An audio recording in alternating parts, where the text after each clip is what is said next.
A cozinha da minha casa em Diadema estava exatamente como eu tinha imaginado. Aquele sábado ensolarado de novembro deveria ser perfeito.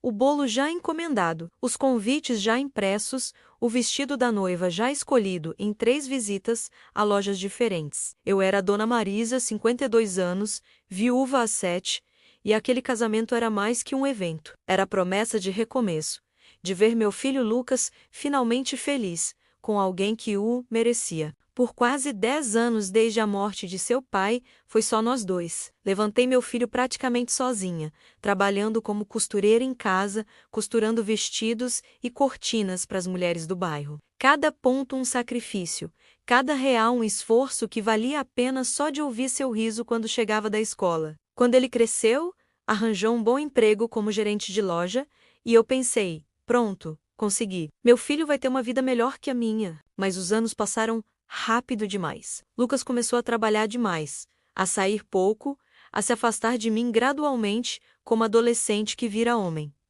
Depois conheceu Beatriz. Ela era advogada, bonita, ambiciosa, menos tudo que eu nunca tive chance de ser.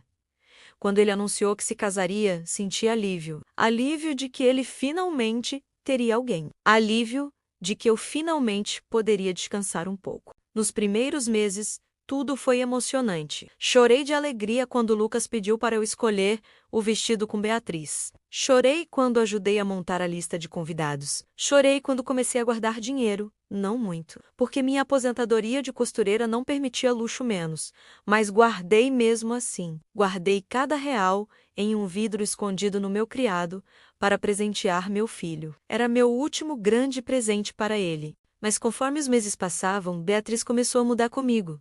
Não era algo óbvio. Inicialmente, ela ligava para confirmar os detalhes. Depois, as ligações ficaram menos frequentes. Depois, ela começou a faltar nas reuniões que planejávamos. Trabalho está uma loucura, dizia. Essa semana não consigo. Eu entendia, claro, mulher de carreira, juíza federalista, não é fácil mesmo. Então, Lucas começou a mudar também.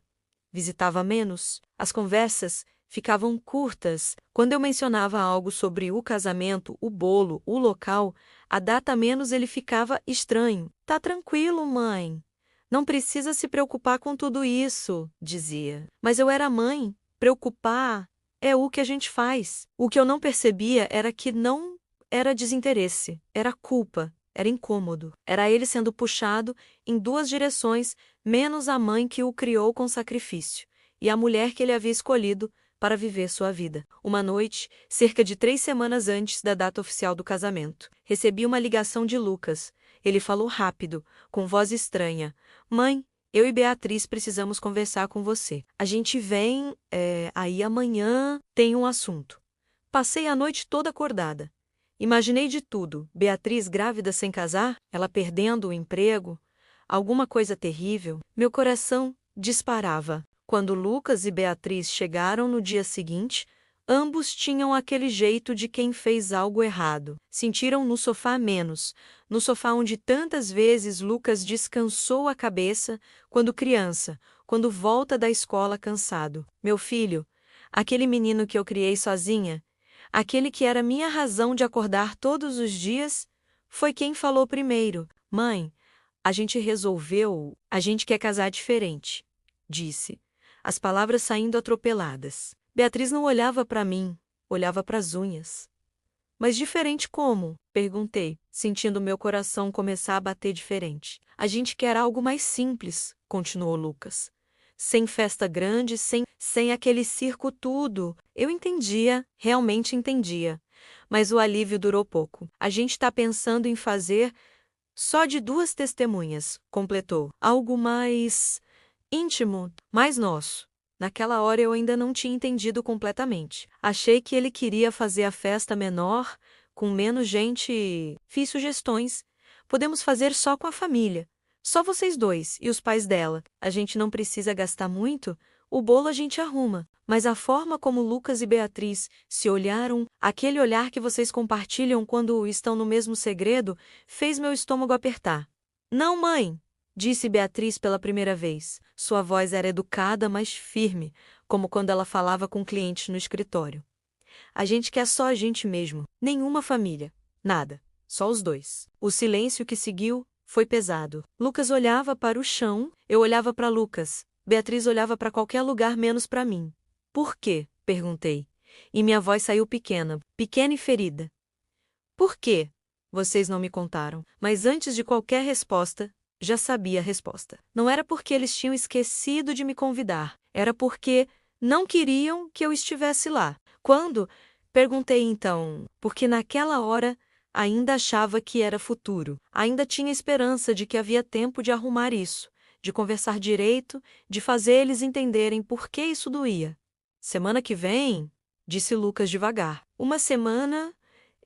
Ele ia me deixar para fora do casamento dele uma semana antes. Beatriz se mexeu no sofá. Nós achamos melhor assim, disse. Menos complicação, menos drama. Drama. Meu filho se casando sem a mãe. Era drama? Meu filho deixando para fora de propósito, porque agora eu via. Era de propósito, era não drama, mas não disse nada. Só fiz que sim com a cabeça e perguntei se queriam café. Eles saíram confusos, provavelmente esperando que eu gritasse, chorasse, fizesse uma cena, mas eu só fiz café e ofereci bolo de chocolate que tinha feito aquela manhã. A gente conversou sobre banalidades, o trabalho de Beatriz, o tráfego, a previsão do tempo, e depois eles foram embora. Eu fiquei olhando para o vidro onde eu tinha juntado dinheiro para o presente. Fiquei pensando em todas as vezes que liguei para Beatriz para confirmar os detalhes. Fiquei imaginando quantas vezes ela disse não consigo ir, quando na verdade ela sabia que não queria que eu fosse para lugar nenhum. A semana que se seguiu foi um borrão. Eu continuei trabalhando, tinha 3 encomendas de vestidos para terminar menos, mas minha cabeça não estava ali. Estava em 1000 lugares, estava imaginando meu filho casando sem eu estar lá.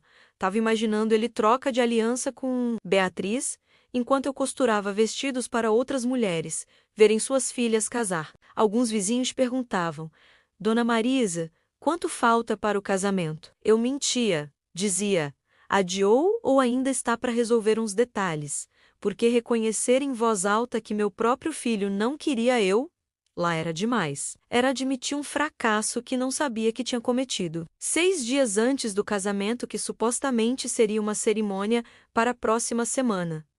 Lucas ligou.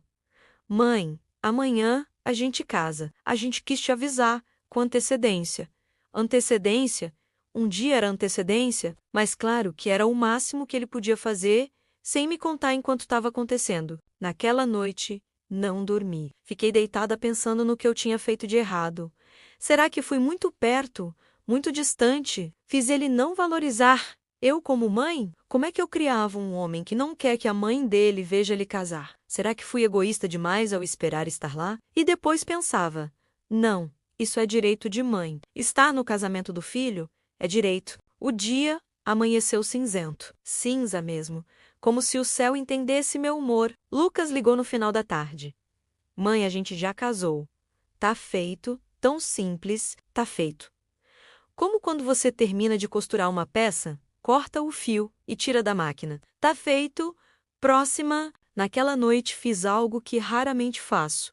Chorei, não assim de forma discreta. Aquele choro silencioso que mãe faz quando tá cuidando de criança. Chorei mesmo. Aquele choro que faz doer o peito. Chorei por 10 anos de sacrifício. Chorei pela expectativa. Chorei porque senti que fui deixada de fora de propósito. E agora tinha certeza. Isso não era falta de comunicação. Era rejeição. 3 dias depois, Lucas apareceu em casa, sozinho. E aí que a coisa ficou mais pesada ainda. Porque quando a gente conversou de verdade, sem Beatriz ao seu lado, puxando ele para o lado dela, ele admitiu que era a intenção. Que Beatriz não queria a família dela. Que ela tinha uma relação complicada com os pais. E que ele, meu filho, tinha escolhido ficar ao lado dela, deixando para trás a mãe que o criou. Por que você não me falou? Perguntei. Por que você não foi honesto comigo desde o começo? Lucas começou a chorar. Aquele choro de homem que não chora direito, meio engasgado, porque eu sabia que se você entendesse, você ficaria triste. E eu não queria que você ficasse triste, disse, mas você me deixou triste. Gritei. Você deixou para trás. Você me excluiu de propósito, Lucas. Aquilo que dói não é você casar, é você não querer que eu estivesse lá. A conversa que seguiu foi das mais difíceis da minha vida. Lucas tentava me fazer entender a posição dele, menos a dificuldade de estar entre duas pessoas que queriam seu tempo, sua lealdade, seu amor inteiro. Beatriz tinha deixado bem claro que queria ele para ela, sem amarras de família, e ele tinha escolhido tentar agradar a esposa ao invés de honrar a mãe. Mas o que mexeu comigo mesmo foi quando ele disse: Mãe, eu amo Beatriz, e com ela eu me sinto livre. Com você, eu sempre me sinto como se deve algo, como se todo o sacrifício que você fez, eu tenho que devolver de alguma forma. Aquilo me partiu, porque ele acabava de me contar que eu tinha feito meu filho se sentir em dívida, que meu amor, meu sacrifício, minha presença, menos tudo aquilo que eu acreditava ser sagrado entre nós, tinha virado um peso para as costas dele. Nos dias que se seguiram, eu fiz algo que não é fácil para a mãe fazer. Larguei a culpa, não a culpa dele menos a minha, a culpa de ter permitido que amor virar obrigação, de ter deixado meu sacrifício ficar tão visível que virou uma carga, de ter criado um filho que, em vez de se sentir seguro no meu amor, se sentia preso por ele. Conversamos muito depois disso, principalmente com o terapeuta que Lucas pagou.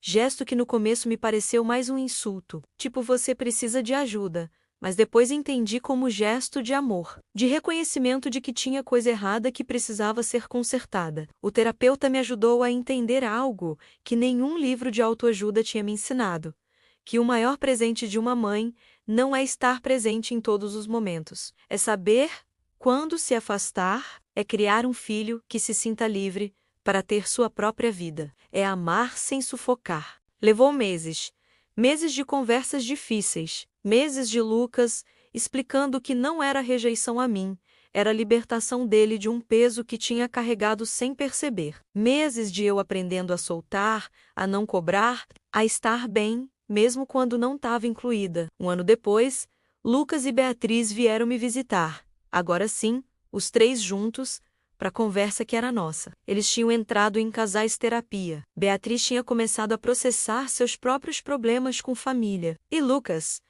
tinha começado a entender que podia amar sua mãe e sua esposa ao mesmo tempo, sem ser dívida ou traição. Mãe, disse Lucas aquela tarde, a gente está tentando, viu? Tá sendo difícil. Eu cresci certo que eu tinha que escolher entre vocês duas, mas a gente está aprendendo que não precisa.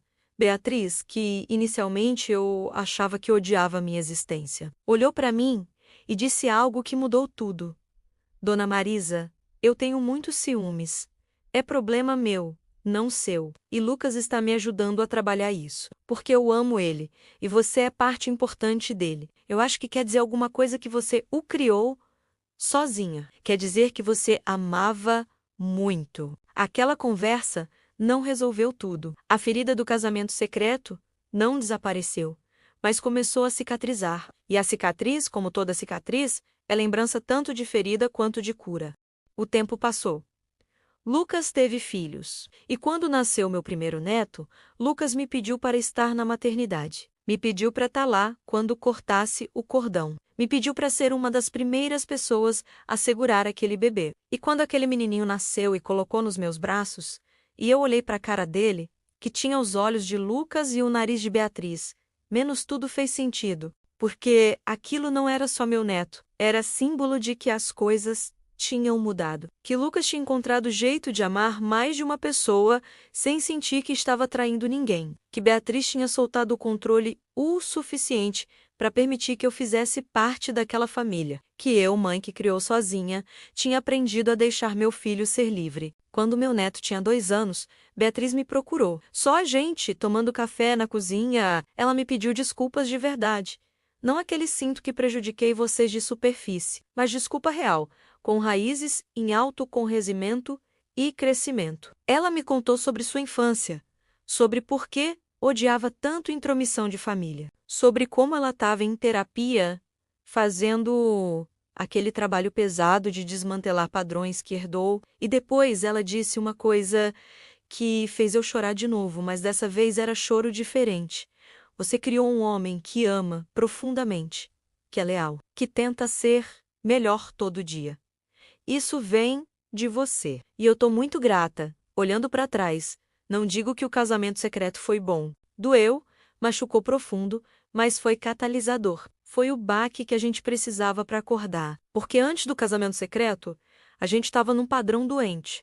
Lucas se sentindo em dívida, Beatriz se sentindo ameaçada, eu me sentindo rejeitada. Depois do casamento secreto, depois de todo o trabalho duro de lidar com a dor, a gente aprendeu algo novo. Lucas aprendeu que poderia amar a mãe e estar livre ao mesmo tempo. Beatriz aprendeu que compartilhar o amor de Lucas não era perder ele. E eu aprendi que estar presente não significa controlar, que sacrifício só é belo quando não vira uma corrente. Agora, quando me perguntam como foi o casamento do Lucas, eu conto a história toda. Não omito a parte ruim. Conto que ele se casou sem me avisar direito.